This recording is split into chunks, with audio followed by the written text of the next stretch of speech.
Mr. Gary Paytown? Here. Mr. Jeff Jones? Here. Mr. Art Graham? Here. Ms. Frances Pawlowski? Here. Mr. David McGraw? Here. Okay, we have a quorum. First thing on the agenda is courtesy of Florida visitors. I did not receive any cards. Okay, is anybody here to speak on something that's not on the agenda? Okay. Downtown Cape. I do not think we have an update this month, other than everything Orange Crush weekend was relatively uneventful. You're right. Oh, sorry. Cape did not have, we don't have an update in writing as part of the staff report, but I believe the Orange Crush weekend, the holiday weekend was uneventful. And things are moving along status quo. Sounds good. Staff report. All right. Just touch on a couple of things. The benches, we will be purchasing 25 of those. They are those scaling triangles like you guys selected. We finally found a vendor that actually carries those standard as part of one of our piggybacks. The Ritz Lock fence is repaired. Thank you to Trevor and Parks and Rec for that. The downtown parking study will be at next month's meeting. Let's see, the Beach Town Center, Oaxaca has got their outdoor tables and chairs. Jekyl's have not been delivered yet, but theirs should be here soon. We will be taking the J-Bill ordinance. You guys reviewed that. It's been a couple months ago now. Heather can elaborate on that if we need to, but that will be reviewed at council meetings on August the 7th and August the 21st. And then the art survey that we have in here, one of the things as part of the art plan we've been looking at is some kind of a branding concept to have little statue, figurines, whatever you may call them, throughout the downtown. And one of the concepts that the art committee came up with is sea life in the city.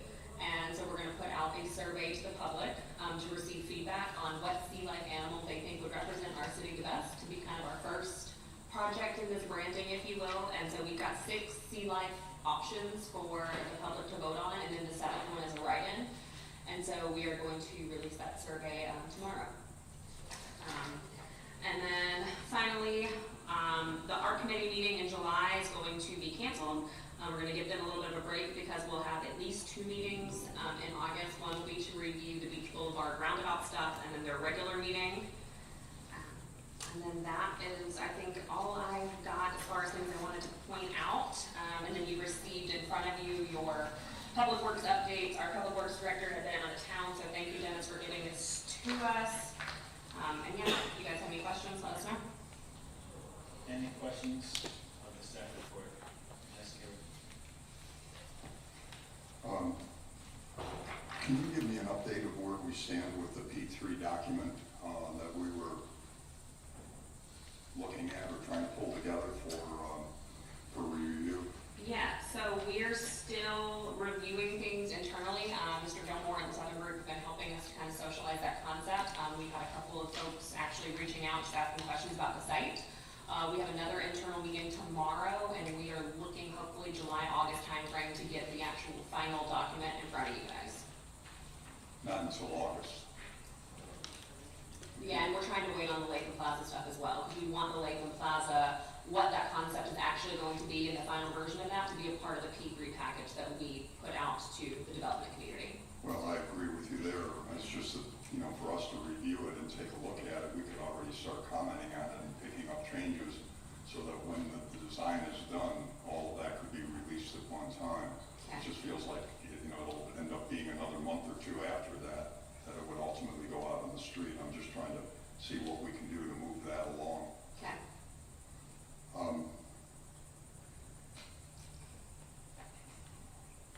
Can you give us an idea where the locations are for the additional facade grant programs that you mentioned in the update? You said there were 4 potential applications. They've reached out. I would rather not until they've officially turned in an application, because no one has turned them in. But they're all relatively large establishments within the downtown district, tourism industry type businesses. One is owned, or 3 of the 4 are owned by the same group, if you will. But we've got 4 that have in the last week and a half submitted inquiries, and I've had a meeting with one to walk them through on the application and how to fill everything out. Yeah, it's exciting to see that there's interest like Absolutely. that in the downtown area. Anything further on where we are with the downtown lighting improvements?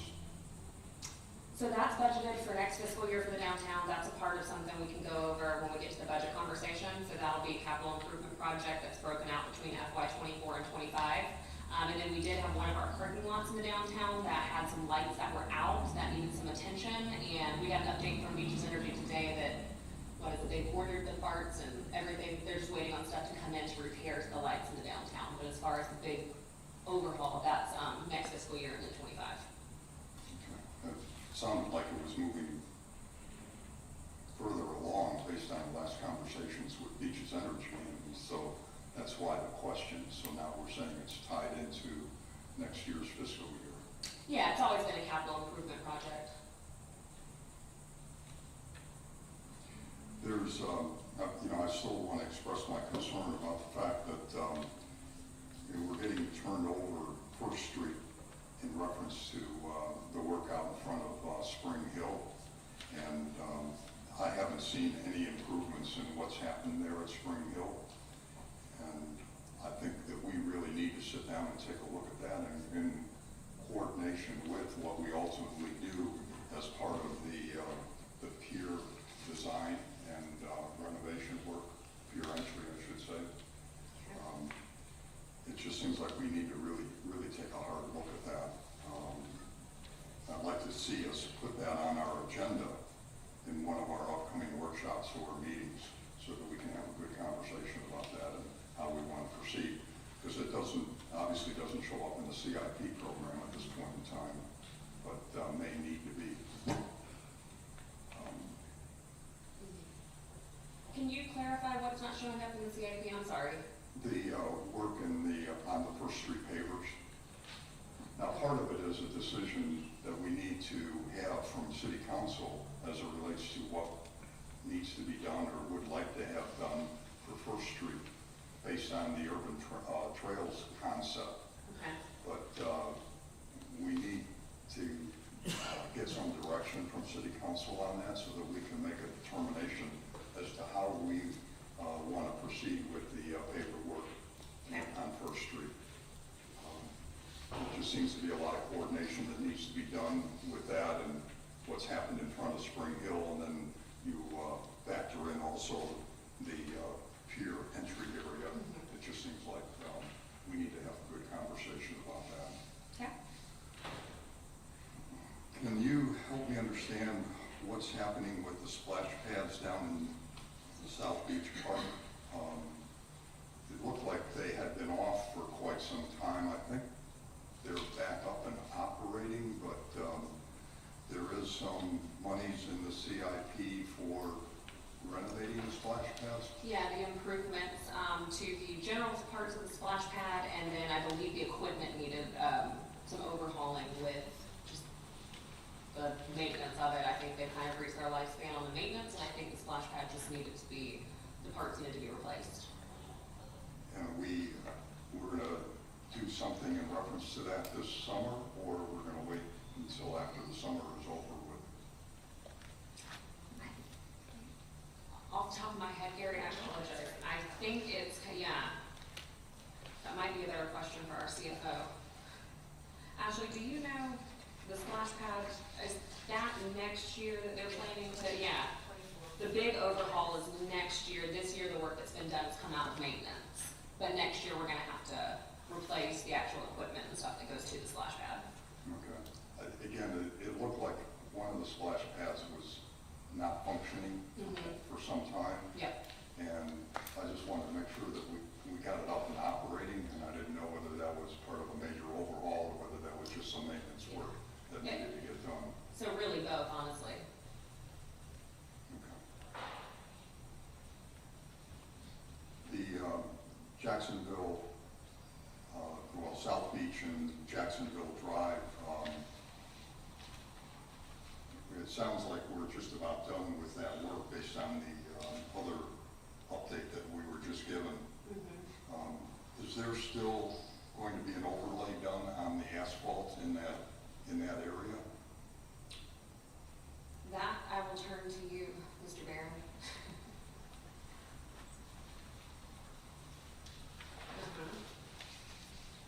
Dennis Barron, Public Works Director. When you say in the area, what exactly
let it sit like that until they're completely done, and they get all the construction and all the rest of the punch list stuff done.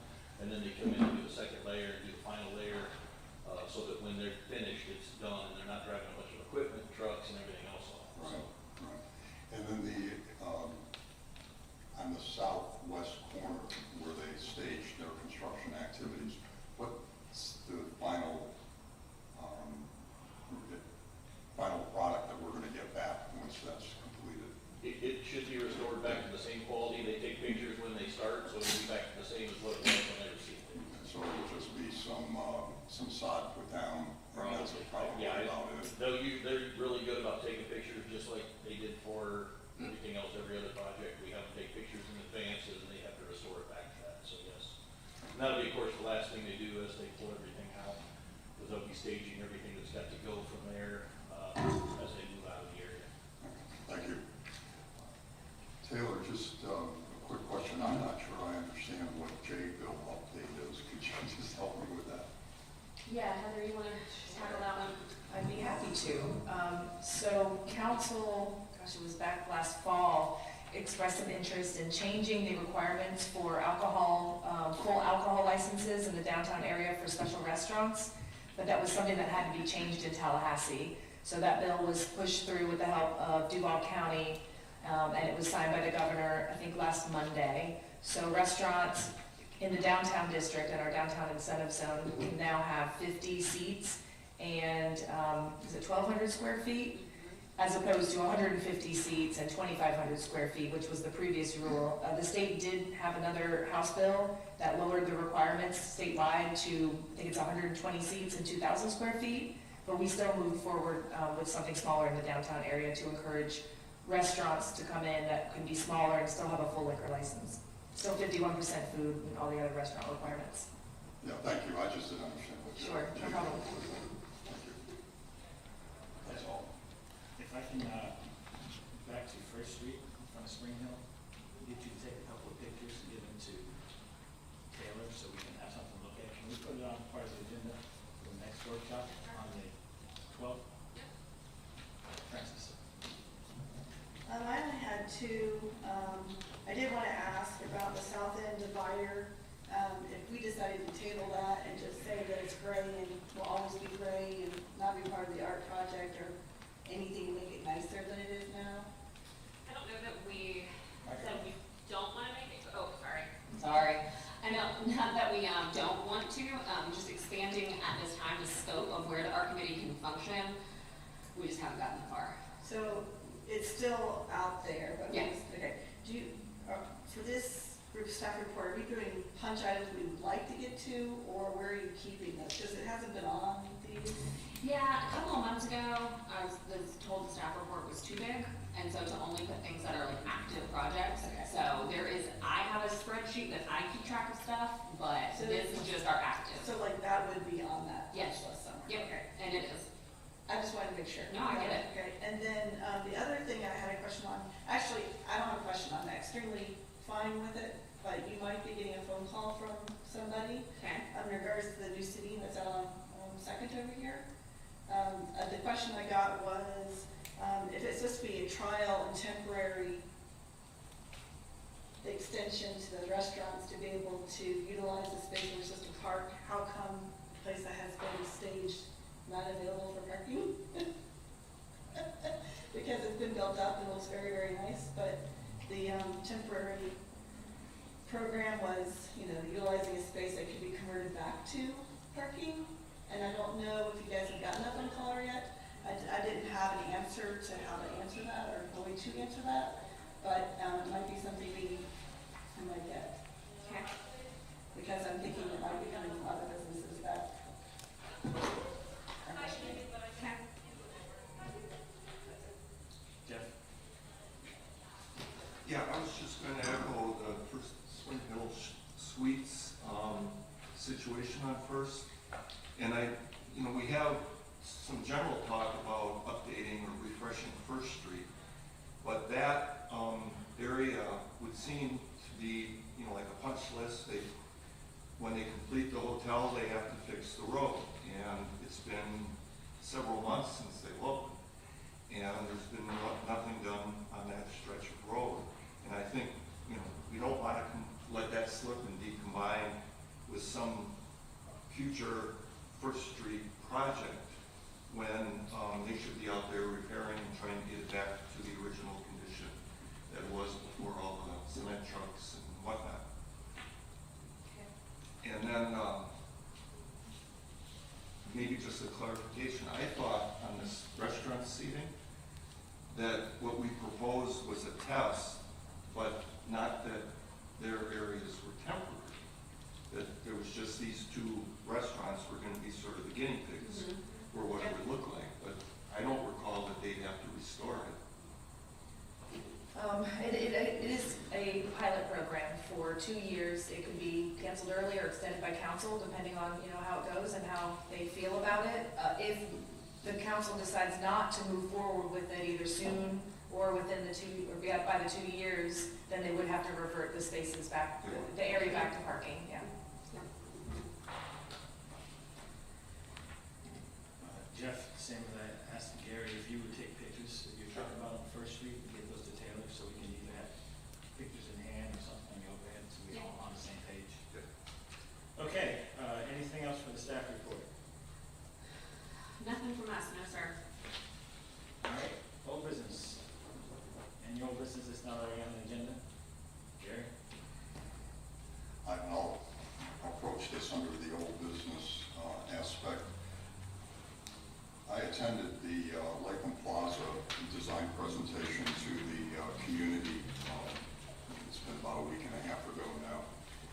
And in that meeting, there was some frustration expressed by folks that came to the workshop feeling that they did not have the chance to participate in the review of the Lakeland Plaza design. I would take a little bit of exception to that in that everybody had opportunities. We've had meetings here. It's been open to the public for participation. But the point that was made, I think, that is important for us to consider is that our meetings are at 3 o'clock in the afternoon, and that makes it very difficult for the general public to attend, many people working and so forth. And so I would just suggest, encourage that as we do further workshops and sessions, that we consider a different time to allow the public to properly participate and provide the input into these sessions, because I think it's valuable, it's important that we get the input, and will make it easier for us to ultimately get everyone to understand the direction that we're heading and why we're heading in the directions that we are. There were, I'd say, majority of the people at that meeting were vendors, promoters, and so forth that participated in the conversation, and some of them had some valid comments, and I think we need to reach back out to those individuals and just sit down and have an understanding of what their needs and requirements are. And I would say in particular, deck the chairs for sure, because it's a major event here, and a stage for 4 weeks to 6 weeks usually. And I think we need to have some conversation as to what is it that works for them, but then take a look at the overall design and how do we make sure we accomplish the things that the residents of this community really want to see for Lakeland Plaza. So again, it's more timing than anything, and I hope that somewhere in the future we can reconsider the timing, the time for our meetings. I know we all decided that 3 o'clock worked best for us that are sitting here at the table, but it may be that we need to push it a little bit later into the evening to make sure that we have the input and participation from truly our customers, the residents of this community. Thank you. Gary, just a little reminder, it wasn't just us, it was also staff that comes to these meetings, and conflict that we've had in the evenings with our workshop meetings. So that's why we kept on getting bumped, we couldn't get things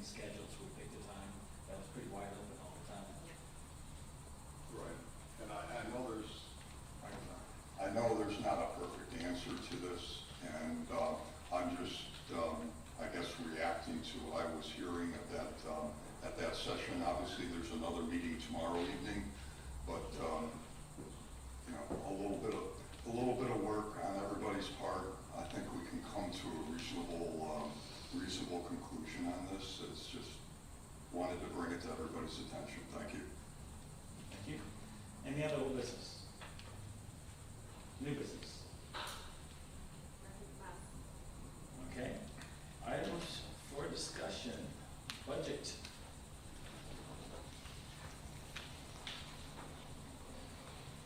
Good afternoon, Ashley Gossett, CFO. The item before you today is a discussion of the downtown budget for fiscal '24. If y'all remember, I was before you last month in May to talk about the Southland budget. At the time, we had asked to defer the downtown to June with the hope that we would have accurate estimates for that project 4 and 5 that's currently out to bid.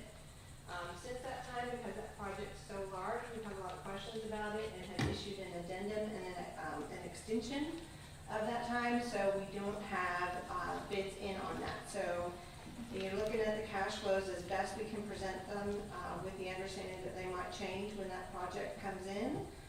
But we have tried to kind of take into consideration the magnitude of that project when it gets awarded. You should have all received the estimates for the downtown, and I'll just dive right in unless you have any questions before I start. Okay. All right, so the first page you should have received is for the CAPE program. It's this page, it says Downtown Redevelopment District CAPE program. And there's no changing to staff in the police department, but there is an 8% increase in wages and benefits, and that's in accordance with our pay plan and union contracts. There is a $100,000 increase in the repair and maintenance budget, and that is for the camera maintenance agreement that was previously approved by the agency. And then there's an increase in the capital outlay for both the vehicle replacement program and the radio replacement program. So in total, the budget is increased by 22% over the prior year. Do you have any questions about the CAPE program? Okay. The second page, it says 2 of 3, and it's for the downtown redevelopment, the administration. The payroll is up 9%, and that's in accordance with our pay plan and our personnel policies. And then there's a minor decrease in operating, and that's just the kind of internal service charge spread that might fluctuate year over year. And then there's a significant decrease in the capital outlay, and that is because projects 4 and 5 were budgeted in fiscal '23, and we anticipate it being awarded, so we will not be rebudgeting it for '24. And then the incentive program dollars remain unchanged. And then the staffing is also unchanged, and the chart's at the bottom. Is there any questions about the administrative budget? Just ask one question. Yep. Going back to the first page, overall there was a 22% total expenditure increase. Do you see that anticipating that will continue to increase at that rate, or something less than that? With the information we have right now, I do not anticipate it increasing 22% year over year. We do have a 3-year union contract, so we'll see a step up in wages again in the 25 year. But the vehicle replacement program, we are anticipating 2 replacements in this coming year, and then I think in year 3 of the plan there are no replacements. And so we should see a little bit of a leveling off, if not a little bit of a decrease 3 years out. Yeah, obviously we're going to have to watch our expenditures with the way inflation is increasing things, that we're going to have to get a little bit more sensitive to how all the funds are being expended and so forth. Yep. Yeah. Thank you. Mm-hmm. Okay. If there's no questions on the administration, then the third document that you should have received is the summary cash flow projections. And that is the 5-year outlook for the downtown plan. And the page right behind it is kind of a breakout of the maintenance program and the capital improvement projects over the next 5 years. So the things I wanted to call out to your attention is really the ending cash balance. When we prepare the budgets, as Mr. Patel mentioned, we are kind of keeping our eye on inflation, incorporating the CIP plan, making sure that we can afford the projects in a year. Sometimes we have to pace ourselves a little bit to make sure we have adequate cash flows. But the plan looks how the downtown tax increment district is healthy. And we are maintaining adequate fund reserves over the 5-year window, taking into consideration year-over-year increases in the operating costs, the repairs and maintenance, and also personnel charges. Are there any questions about the summary cash flows?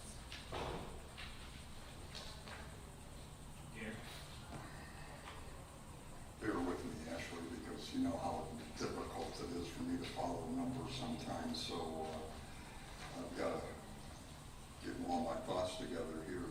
Is the funding for the cameras that we just recently approved for the police department included within the capital outlay numbers?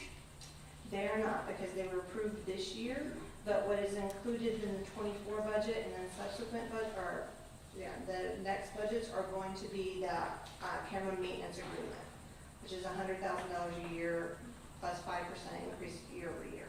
Okay, so our numbers don't get affected by it because it was already accomplished in fiscal 23. Yes, sir. Okay. Can I just say, shouldn't that show up on that last page under 22 actual or 23 budget? So we do the original budget comparison when we prepare a budget because it would be a lot more difficult to keep alive year-to-date change. And so I have it noted in the cash flows, but it does not reflect in the 23 original budget that you're looking at.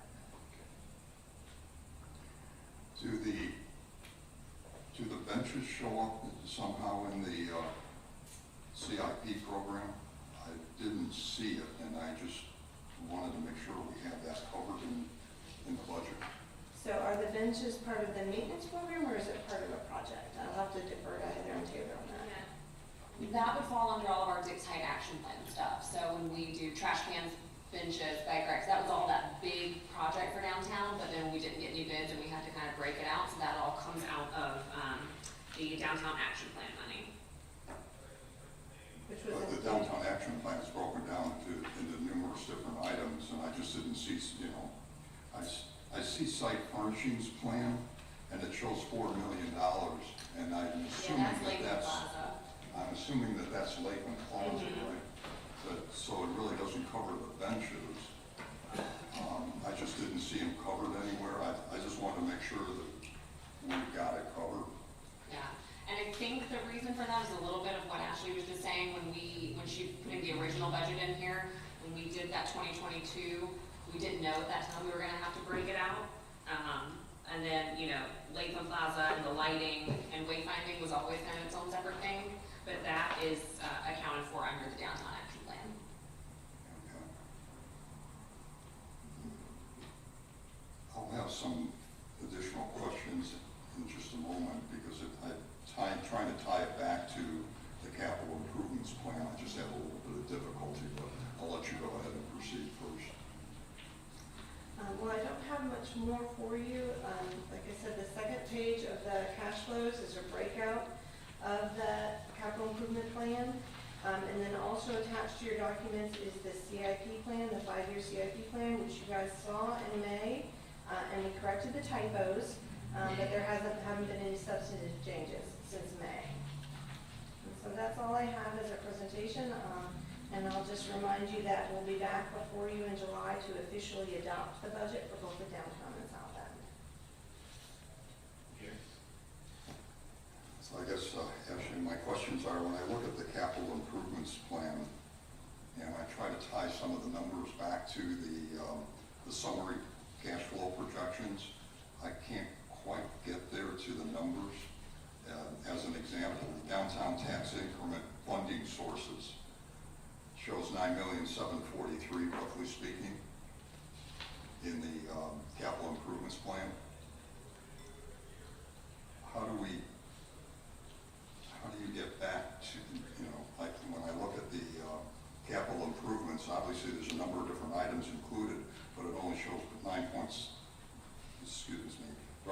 $9.5 million. And I'm not sure what the difference is. I'm just trying to understand where that comes in. So the total for 2023, at the bottom of the page on the project listing, the 9.774, that is an addition of the CAPE program, the 219170, and then the administrative projects of $9.5 million. And so if you look on your summary cash flows, in 23, under the downtown CAPE program, you have capital outlay of 219, and then in the administrative, you have capital outlay of 9.5 million. So that number ties to the top of the. Can we bring this up? Okay. Oh, can we pull it up there? Would it be helpful? We might be able to, not quickly though. We don't have it on this computer, so. Do you guys see where I'm pointing to? No.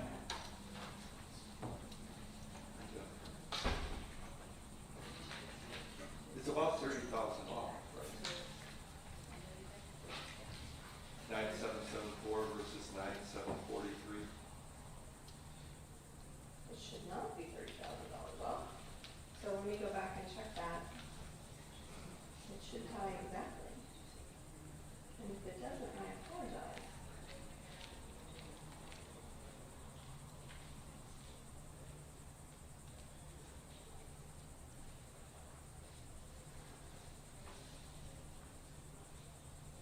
Well, when I bring it back for vote, I'll make sure it ties out and I can put little labels on it.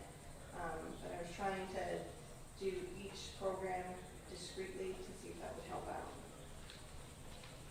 Yeah, I'm just wanting to make sure that the funding sources, what that true number is. And right now, personally, I just see, different numbers. And I guess certain things could be added in, subtracted out. I just don't know exactly which ones they are. I've tried several different combinations and I haven't gotten there. So I just wanted to get a better understanding of those numbers. And it's kind of the same thing when you go back and you take a look at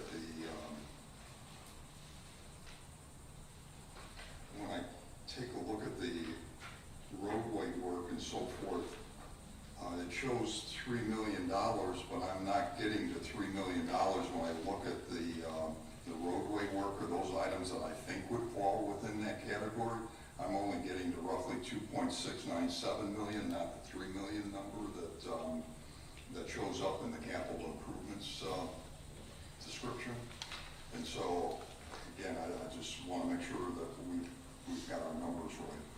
So with the roadway work, and the items in the capital improvement plan, some projects have work within the district and outside the district. And so what you're seeing on the summary cash flows is only the money that's being spent out of the tax increment funds. And in the CIP plan, we note if we're spending money out of another fund. And so you might see a whole project for $3 million, but the TIF might only be picking up $2 million. So the capital improvements report that we have is more than just CRA projects?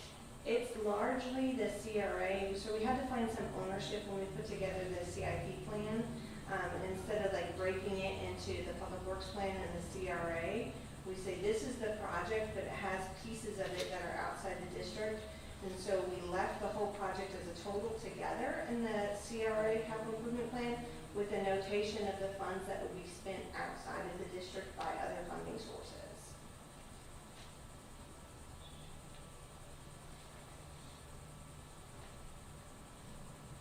Well, that may answer part of the question.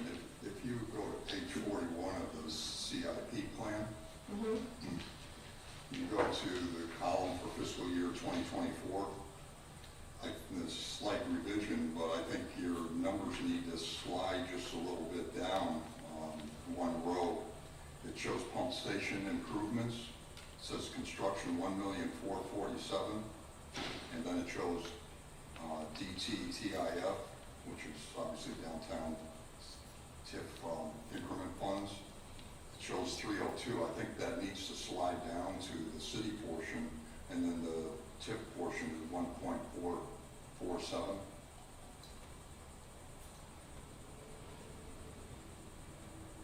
That's correct, actually. You see what he's talking about? It's Yeah, just a spacing. space, yep. So the 302 to 225 is being funded by the Better Jacksonville Beach Funds, and the 1447 is on your project worksheet or on your project listing. So I have a space that we need to add.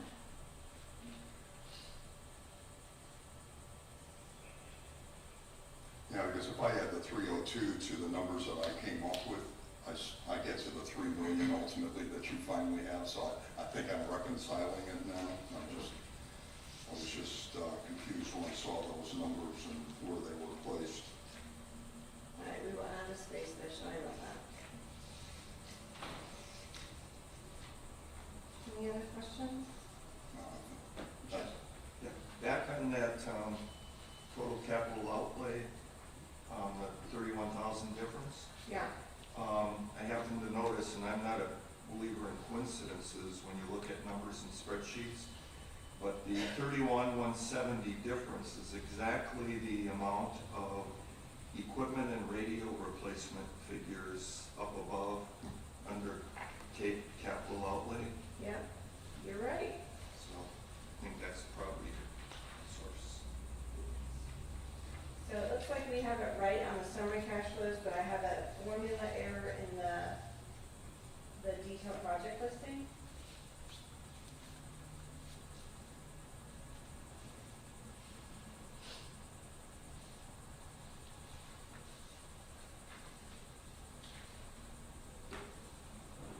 If you go back to the budget worksheets, we have the program 1697844, and then the administration of 11,168,266.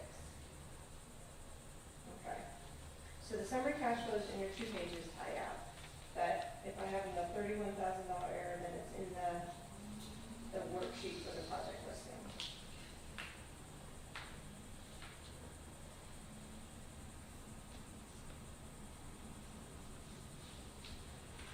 I can go back and update that for you. Any other questions? Any other questions for Ashley? No. Well, then that is all I have for you, and I'll be back in July with the resolutions to formally adopt the budget with the numbers that you're seeing here today.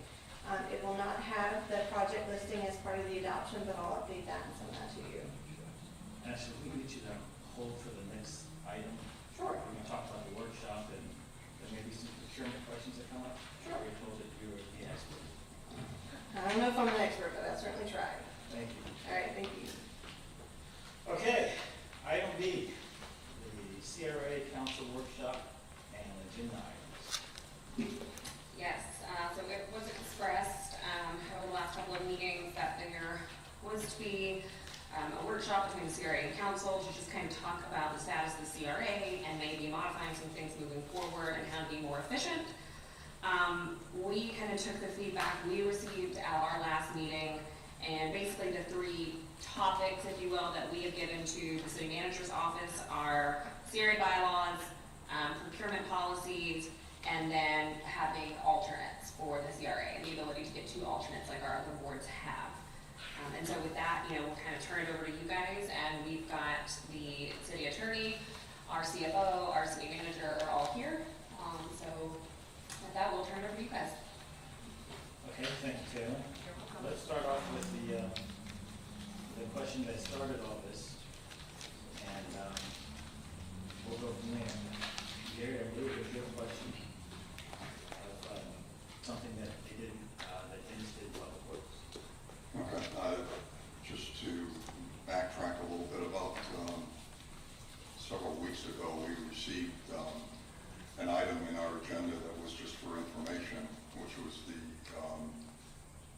information that told us that funds from one project would be taken and moved to another project to complete the second phase.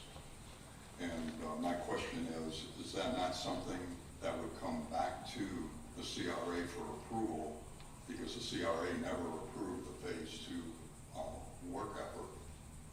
And is it acceptable for city staff just to take those funds and move them and do other work when it hasn't been approved by the CRA? It seems to me like we need to at least approve the project, and then also, from my perspective, that approve the funds for that project, and that those funds that were contingency reserve funds for the initial project, maybe the CRA wants to use those for other purposes rather than for that phase 2 project. And I think the board should have that ability to make that decision rather than just assuming that we can move those funds into another project. So those were my questions, and just thoughts that came up when this item was presented as just an information item rather than an action item. And I'd really like to get the city's attorney's opinion on that to help us understand what's the right way to proceed. My intent here is to find a way that we can work more efficiently and effectively as the CRA in moving projects forward and getting the things done that City Council wants us to accomplish. I mean, we've already been told by, that we're not getting work accomplished, and I feel like we're between a rock and a hard place because we can't seem to move projects as quickly as at least I personally would like to see them move. And yet, City Council is telling us you're just not getting the work done, where you're not getting it accomplished. But we have to, based on procedures and historical precedents, we're having to use city staff on everything that we do. But city staff is already responsible for many other activities and things that occur within the city. And Mike, with all due respect, I understand that, you've got a list of priorities that need to get done and need to get accomplished. But where does that put the CRA then? It puts the CRA probably down at the bottom of the priority list, and we're not getting those things accomplished that the City Council would really like us to accomplish. Economic development, Lakeland Plaza parking lot redevelopment, Lakeland Plaza design work. There's just a number of things that we really need to find an avenue to move those things, I think, more efficiently and quickly through, and allow us to do the things that, the way I read, and I'll defer to the legal counsel, but the way I read the state statutes, the enabling legislation, as well as the bylaws of the CRA, a lot of responsibilities have been delegated to the CRA, except for certain things that state statutes says that we need to come back to City Council to. But how do we all work more effectively and efficiently to accomplish the things that we all want to see for the city? And that's kind of where all of my questions derive from. And it may be that we just need to have a bigger conversation, and I think that's why the conversation with City Council at the end of July, I think, is an important one. They're accustomed to seeing certain things happen a certain way, but yet that's just historical precedence based on past administration. What things can we do a little bit differently that would make us all more effective? Thank you. Sandy, I think that question was directed towards you. Did you find the question mark in all that? Sorry. No, I heard questions, but they were sort of rhetorical questions in part. Needs to come to Mike and name departments, please. So, my name is Sandra Robinson, I'm the city attorney, and I'm basically here today at the request of the chair, and that was to answer some specific questions with respect to your bylaws and the enabling legislation.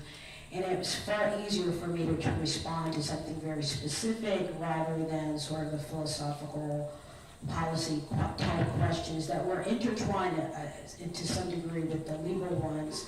But if we had something that was more narrow, more specific, that would be very helpful. And I would try to do my best to answer it now, or if necessary, provide a written opinion at a later time. So then I guess here the specific question you're asking is, when you ask of Dennis, is why were you able to do that without coming to us with permission? So as I'm understanding is whether there is any legal authority for staff to have redirected those funds without coming back to the CRA. Is that a fair representation of what the issue is? So just for the other members, I met with Mr. Patel last week. I had a, Can I just raise that microphone a little bit? okay, That's fine. is that better? Yes. Okay. And so we discussed in part this particular scenario, and the question was presented in a way that really required more information. But when you start with the sort of premise that the phases have been approved by the CRA, phase 1 was approved by the CRA, phase 2 had not been approved by the CRA. Based on how that funding was made for the phase 1, that becomes the answer as to whether or not staff had to come back to the CRA. So if there was no authority provided in this appropriation that the funds could be utilized for other projects, I would agree that the decision as to how the additional funds or the leftover funds would be used would be made by the CRA. Is that responsive? That answers it very clear.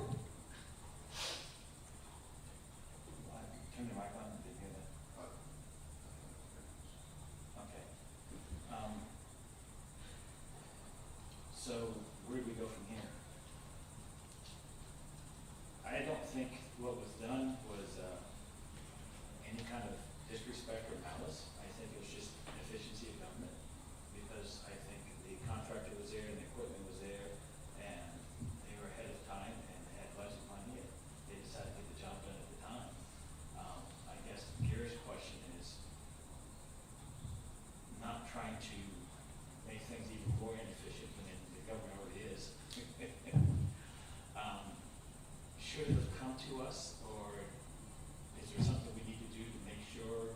I get the question that Gary's asking, because what if we decided we want to do something else with that? Of course, that just slows everything down. And one of the things we've been complaining about for the last couple of years is how slow everything is getting.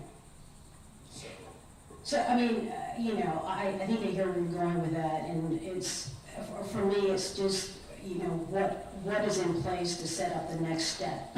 So I understand the efficiencies of government, and so if there's a concern about maintaining a sort of a pace in terms of how you move forward through your projects, when you approve them, then you vest or confer on staff sufficient authority for them to make those kinds of decisions moving forward without coming back to the CRA.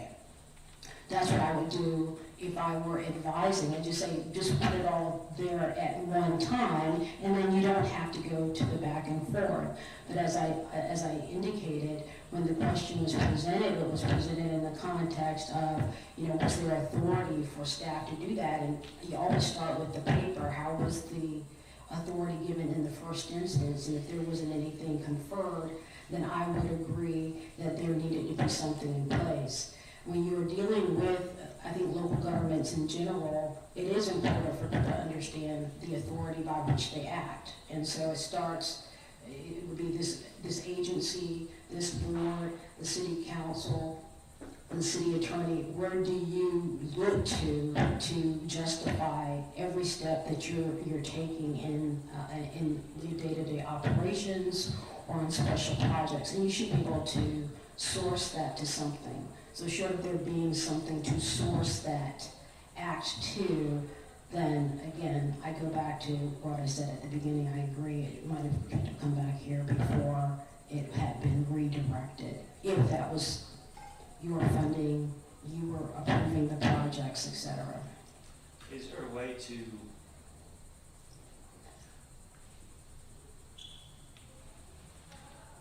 maybe if it doesn't have to come specifically back here to the board as a whole during a meeting, we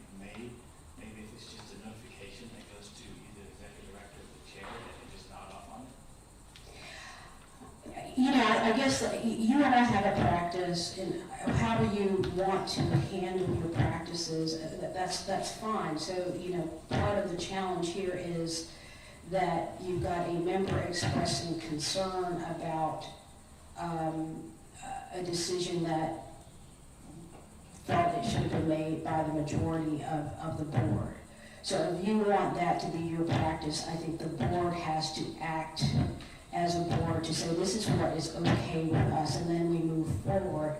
However you want to do it is the case. But if there is just an objective third person looking at the question, and from the outside, we're always going to look at, okay, how was that authority conferred in the first instance? How formal you get depends on how formal you want to be. And so that comes back to somewhat the policy questions that are intertwined with the legal questions. If it wasn't a problem, then, it's almost like, why are we here if there wasn't a problem? So it's just tell us how you want to proceed, and then I think the answer would be more sure and forthcoming. But if you guys are okay with the informality, I think you just kind of acted officially in that regard, and then we move forward. Otherwise, I would think the way to avoid this particular conversation moving forward would be that when there are these approvals that are necessary, the appropriations that are necessary, when that is done, sufficient information is provided in that act, which gives staff some surety as to how they would proceed going forward. Now, would it be the board as a whole that can grant that authority to the executive director or the chair? Yes, it would not be an individual member saying it's okay for this to happen. I think that has to be, at this point, a vote by the majority. Okay.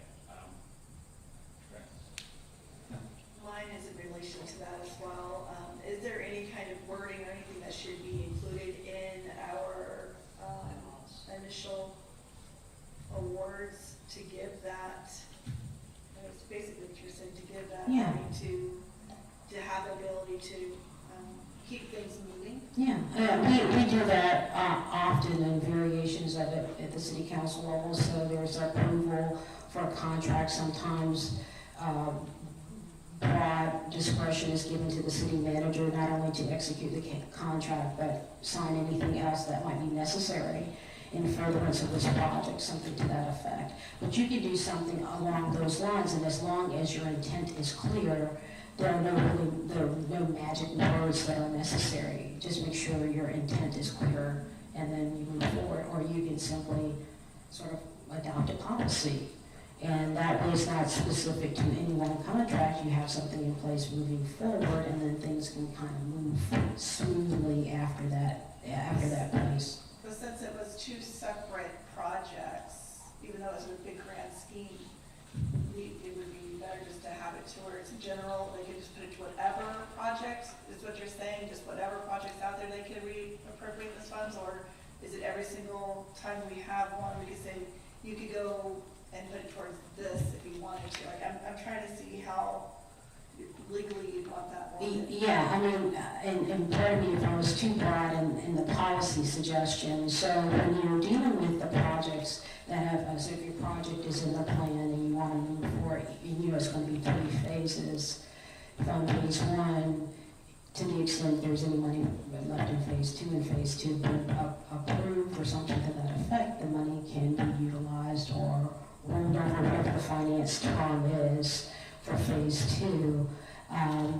But again, the formality that you adopt here is going to be dependent on how formal you have been in your practices to date. And again, my understanding is there has been this history of just sort of an ebb and flow, some decisions being made to further the projects, and it hasn't been a problem. So when a problem arises, then we kind of have to now step back and say, okay, how do we address this so it's not a problem going forward? So to piggyback on that, the other thing that we as a board have run across process, we've increased our budget significantly for maintenance and whatnot, so we can use them for different things without having to go back to city council to get them approved, because that could delay everything by a month, sometimes two, depending on their schedules. And we were, got some kickback in regards to that at one point, because we still had to send something that wasn't too expensive, it was in our budget, back to city council, because it was over 25,000, I think that's what it was. Is there anything in our bylaws or anything that we should know where we don't have to do that? Because if we have the money in our budget specifically for those things, it kind of defeats the purpose of it to keep going back. Yeah, but those are two different issues from our standpoint. So you're talking about procurement issues versus, maybe some kind of convenience in terms of efficiencies. So you're required to follow, this is by state statute, and I believe that your bylaws are, substantively in conformance with the state statute, but you are required by law to follow the procurement policies of the city. And so our policy right now is that any purchase over, I believe it's 35,000. 25. It has to be approved by the city council. So you're in that place where whether you think it's efficient or not, we have to go through that step. And even though city projects are approved or assembly budget, it doesn't relieve us of the obligation of also complying with the statutes that govern procurement in Florida. So there may be a point in time where the threshold is raised, but beyond that, there won't be any relief in that particular regard. And that threshold will be determined by council or by state? The state gives the minimum, the maximum threshold, and so the city can kind of move and adopt that or something less than it. I believe the state at this point has given us authority to raise that a little bit, but I haven't been tracking the numbers very well right now, but we are working within the state's limitation, and short of that being changed, you are similarly limited. Okay, thank you. The state, you said the state is 25 as well? It's 30, I think it's 35. The state is tiered based on the type of purchases. If Right. it's consulting services or construction projects, it's different levels. And then the state is a higher level, the city decided that it's gonna be 25 for all departments, and we have to adhere to the city's procurement code. That's correct. And if we want to go outside of that, that's something that the city council would have to change the procurement code for the city. That allow for that to go above 25. Right. If we chose to do that. Yes. Okay. Gary, did that answer your question specifically on the Dennis issue? I got a couple other things. Yeah, it did, and again, it sounds like there's, policy can be changed, if I understand you correctly, that policies that the city has can be changed, but need to be changed by city council. You mean purchasing policies? I'm sorry, You're talking specifically about the purchasing policies? purchasing policy or any policy that the city has. Yeah, city policies are usually established through the city council. To the extent maybe a department has authority to adopt their own policies, they can't be in conflict with the state laws, of course. And in many instances, we've recently passed our legislative policy manual indicating that the policies cannot be in conflict with the city council's policies. Okay.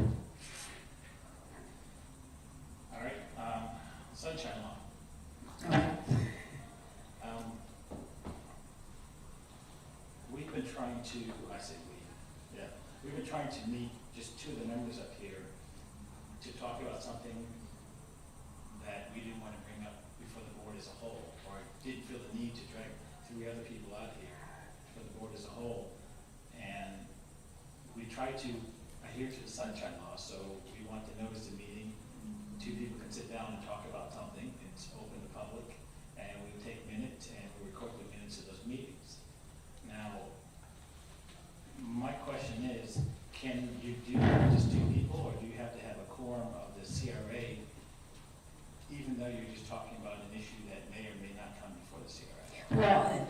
keyword may or may not, that's the keywords for may or may not. So when you are not sure that it will never come before the board, then the answer is you've got to have a quorum available if you want to discuss something that is either going to come before the board or it's foreseeable that it's going to come before the board, whether it's going to be immediately foreseeable or sometime in the distant future.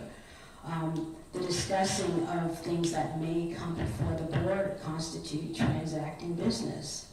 And so you have to notice your gathering. Now, if you guys just say, we want to just kind of get together and just to make sure that people don't think that we are violating sunshine, we're going to notice getting together, or we're going to talk about, say, the Spurs game or something like that, no problem. You can do that all day with 2 people. But it's the may or may not that's changing the basically the tenor of that meeting. And, you know, aside from the sunshine, you know, you look for, you talk about your bylaws are saying, look, in order for you guys to come to business, you gotta have a quorum. So you don't get there with 2 people. But the state code also lays out these requirements, and so I think for at least staff, because we kind of briefly touched on this, we're going to err on the side of caution. And so, listen, if there are 2 people, you can't have this meeting. Again, with the presumption that the only reason you really want to talk is to talk about something that's going to either be before the board at some point in the future that you know or foreseeable in the future. I guess this is where I'm a little confused, and I can only go back to the old policy. Jacksonville City Council, if I'm dealing with a rezoning that goes on in my district, there's another council member who wants to talk about that rezoning going on in my district, you're saying that the 2 council members can't talk about the rezoning because you know it's going to come before the council as a whole for a vote. So for the 2 of us to talk, we have to get half the council members there, because we're not enacting any business until we actually take the vote, which is actually the council. Yeah, because your definition of conducting official business or conducting business seems to be tethered to this taking the vote. If we're not going to take a vote, it's okay that we have just, you know, notice of the meeting. And the case laws that are addressing this, and I don't know how they did things in Jacksonville, and I can't comment on that. But the discussing of those items that potentially would be subject to a vote in the foreseeable future broadens that activity, conducting business, much further than just the actual vote taking. And so again, you know, at some point in time, if you want to meet and you don't feel like you have to sort of submit to this quorum requirement, you know, as long as you understand that there are criminal penalties associated with the willful violation of these provisions, you know, you kind of take it on yourself to kind of move forward in that regard.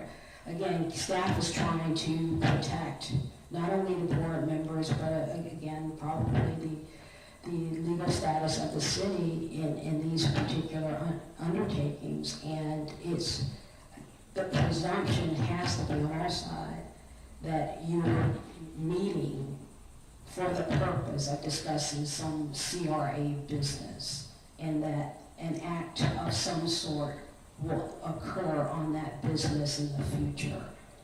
So, you know, the quorum requirements are different than the notice requirements, but sometimes they're overlapping. You can't really kind of separate them. And we're going to always err on the side of caution and not try to separate them. All right, one last, and I hear what you're saying, and this is going to be contradictory to what you're saying, but I'm going to say this is actually coming up with the CRA meeting that's going to be next month, next couple of months, where people are going to be on the bus taking a tour of the downtown area. So in your scenario, if a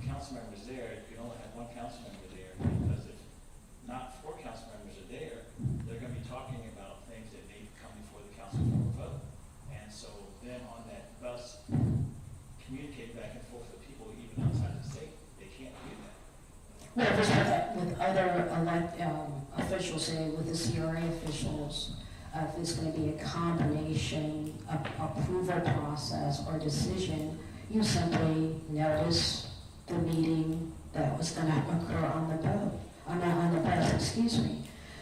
These provisions apply, whether you're meeting in your regular meeting place or you're meeting someplace outside of the state. And so I think it would behoove everyone to notice, again, I'll have these members, including a member of council, maybe additional members of council, and these copies might go up. And it's especially important in this situation because, again, what I've heard is that there is a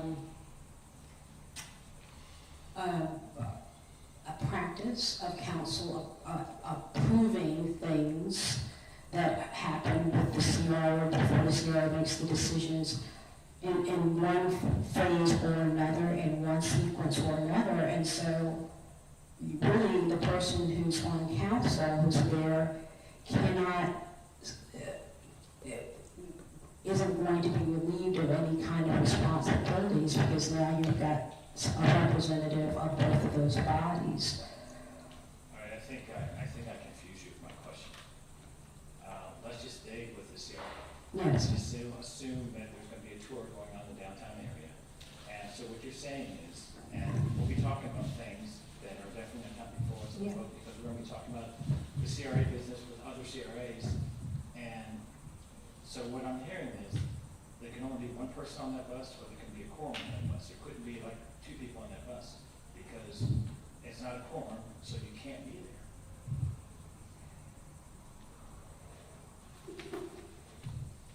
Now, I would say you notice that meeting that's going to happen on the bus, because there's a potential of CRA business being discussed. I mean, you've got to do that. The discussion, again, falls within conducting the business. With respect to the quorum, I see your point now that you can't really start discussing it if only 2 people show up. But you don't know what's going to happen until the event actually takes place. Is that a fair statement? Yes. Okay, so you're going to notice the bus tour well before the date of the bus tour, because reasonable notice of the meeting is required. And then once you get there, then I guess we have to kind of deal with it in real time in that moment. But arguably, I would say if I'm going to be consistent with this opinion, I'll just take it to the bus and continue it on and say no, and don't discuss that. Now, who's going to be on the bus to enforce this? This particular scenario came to light or became an issue in a recent meeting supposedly to be convened in this room, and so you had a number of people who were observing what was going on.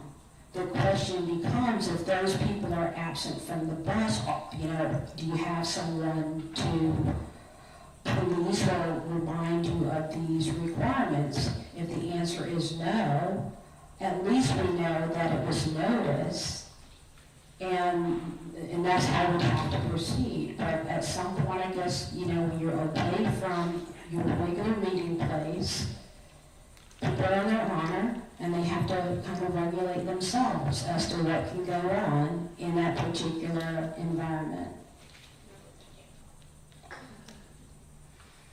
Any other questions for Sunshine before we go on? Okay, procurement. I'm going to assume that's Ashley. Do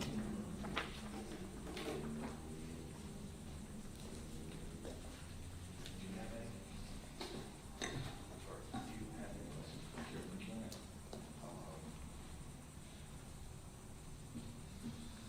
I'll start. Talk to me about where the state is right now when it comes to procurement, and where the city is when it comes to procurement. So the state statutes, in essence, they're designed to promote free and fair competition. And so the state statutes lay out the process by which all governmental agencies should uphold those values. The state statutes have tiering for different projects, and I'm sorry I didn't bring that with me to give you the exact amounts, but like if you're gonna do a consulting project, it can't exceed a certain amount, or else you have to go out to bid. And if you're doing a construction project, if it exceeds a certain amount, then you must bid it. And so the cities are smaller than the state statute because the state statute was written for every type of governmental unit in the state. So we are at 25,000. That requires a competitive award. That must be approved by our council. Now, the competitive award, that, I know by state statute, you can piggyback onto other awards that other municipalities have had. What did our city code for that situation? So we do allow that we may utilize other contracts, provided that the other city allows their contracts to be piggybacked upon. And so if it is a budgeted item already before council, a perfect example of that is police cars. You know, we budget a certain amount replacement per year. Council says, yes, you may replace, up to this amount for police cars per year. We use the Sheriff's Association contract, and we purchase our cars that way. We don't bring it back to council because they have approved the budget for the item, and the piggyback is in the spirit of the budget that they've approved. So if Taylor, our executive director, decides that something that's been in our budget has been budgeted, she wants to go out and buy park benches, does she have to go find competitive bid, or can she just go piggyback on somebody else's, just as long as it's under $25,000? So I hate to give you a non-answer, but I'm going to say that each situation is a little bit unique. If it was in the scope of the project, we are doing exactly the scope of the project. If we can use another competitive award, then we may go forward and do so if it's been budgeted. But if we're changing the nature of it, then we would want council to approve the procurement method, the vehicle. If we have, said that we're going to buy, I'm trying to think of a good example. We said we were going to buy like ATVs, and now we want to change over and we want to buy vehicles instead of ATVs.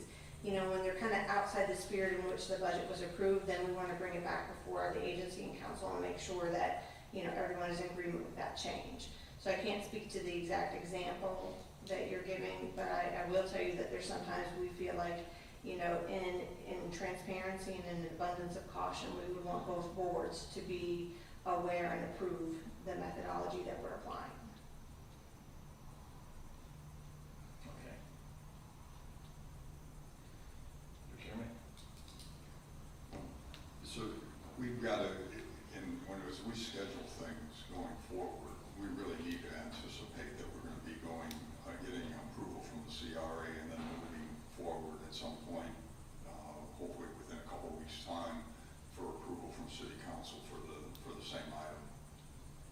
As long as it's more than $25,000 is what I'm understanding.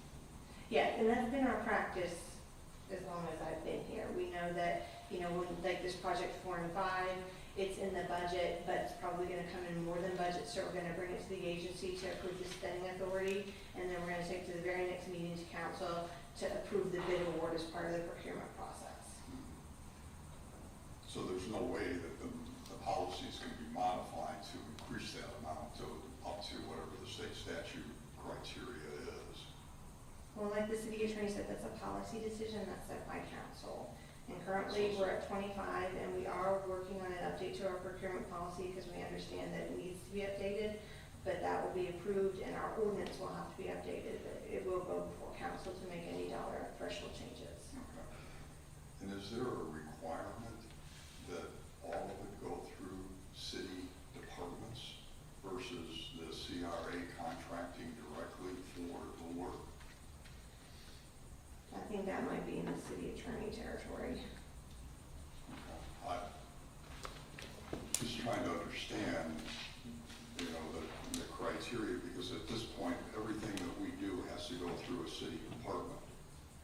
And could we not contract separately for work as a CRA as long as it's approved by city council and the CRA move forward with that work? Because part of our challenge is that we keep getting backlogged. I mean, Dennis has told us on occasion that he doesn't have the bandwidth to do anything more. He's already got enough other city project work, much less trying to do the CRA things, and that kind of falls to the wayside or to the bottom of the priority list how do we move things forward so that the CRA can actually be more effective? Okay, so the question that was presented, and I hear echoes of it, was do you have legal authority to contract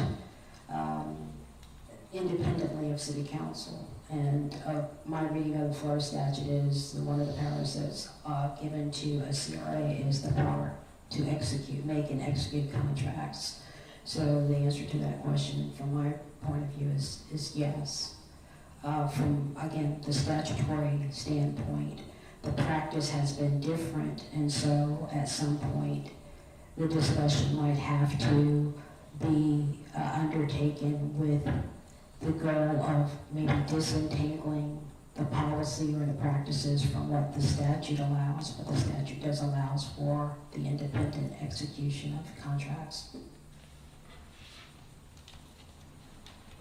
But if I might add to that, from kind of a pragmatic approach, several of the projects that we're working on right now have city components and CRA components. And that was done to increase the efficiency because part of it is some of the work in the basins, which we're moving money from, or we're moving water from within the district to outside the district, which we have an interlocal agreement that allows us to do so. But we're doing city work there.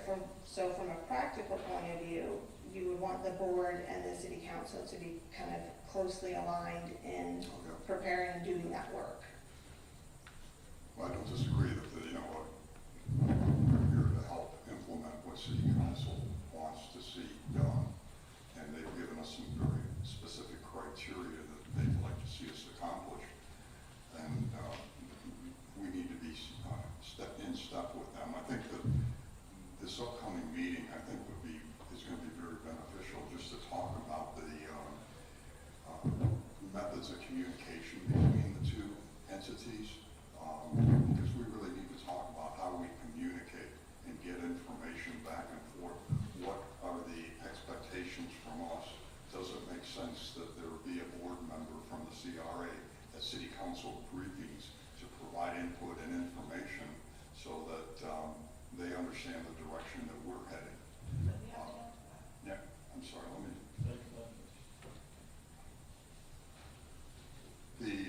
we also need to sit down and really take a look at the review and take a look at staffing, because there's some people that are identified as being CRA staff, but it's only percentages of people.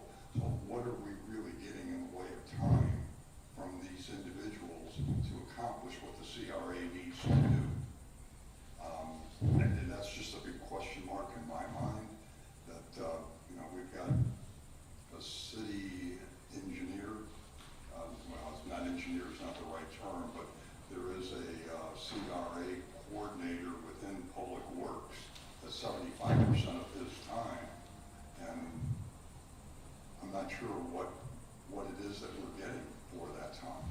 What's really, I haven't seen that individual in quite some time, and it would be beneficial to understand how is he supposed to function when in reality he seems to be a city employee rather than a CRA employee. And I guess that's where I'm just having the trouble is what's CRA and what's city?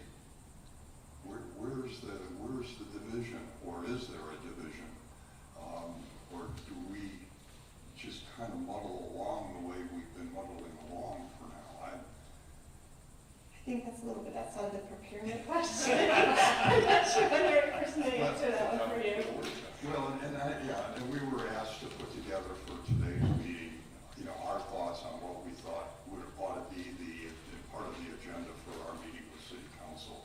I guess that's kind of what I was starting to relay here is what I think the items need to be to get just some clarity so that hopefully we can function better and more efficiently. I think some of the stuff we can address at our workshop on the 12th, but right now, since we have staff in front of us, just figure out specific questions for them, so then we know what questions we need to bat around in the workshop, so we can prepare for the final workshop at the end of you might have just cut off my question by saying it should be for the next one, but like I'm looking at page 2 of 3 and 1 of 3, and we have these green boxes that represent city staff working specifically for CRA. But since Parks and Rec is responsible for all the maintenance and the small items, the biggest problem I see is that when I walk around downtown, it's all the little things that make things look rough. Why don't we have a green box for Parks and Rec right here dedicated to the CRA? And maybe that's next workshop's question. I don't think we have anybody dedicated from Parks and Rec to CRA, that just means they're working for free. Any other questions? I got you up there, you were saying something about that. I sometimes speak out of turn, and I do apologize for that, but I understand the frustrations, what have you, but there's been a lot of communications that have changed in the past couple of years than what was before.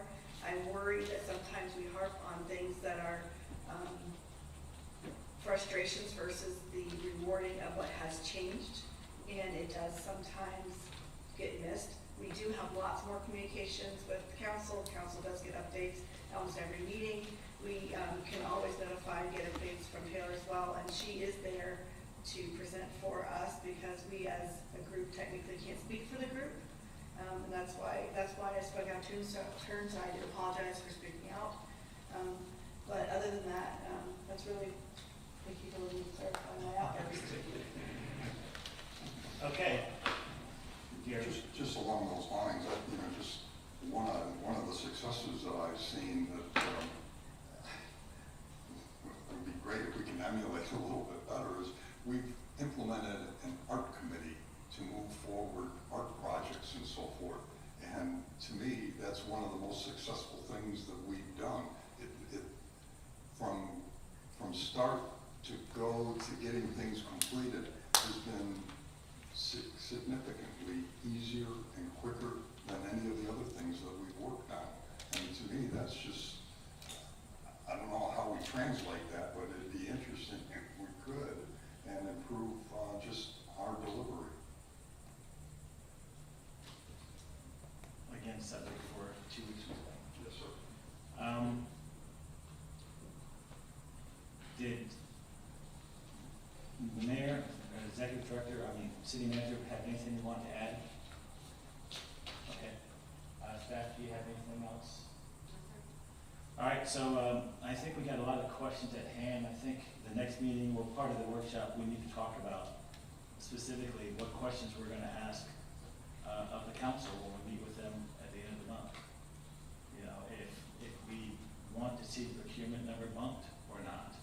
If we want to be able to go for them to single source the executive director to let them know that something's switching or not. I mean, these are just things that we can talk about. We can decide we're not going to do any of these things, but I think those are questions that are on the table now, and we can decide from there what questions specifically we're going to ask the council. And if there's nothing else, we're adjourned. Thank you very much.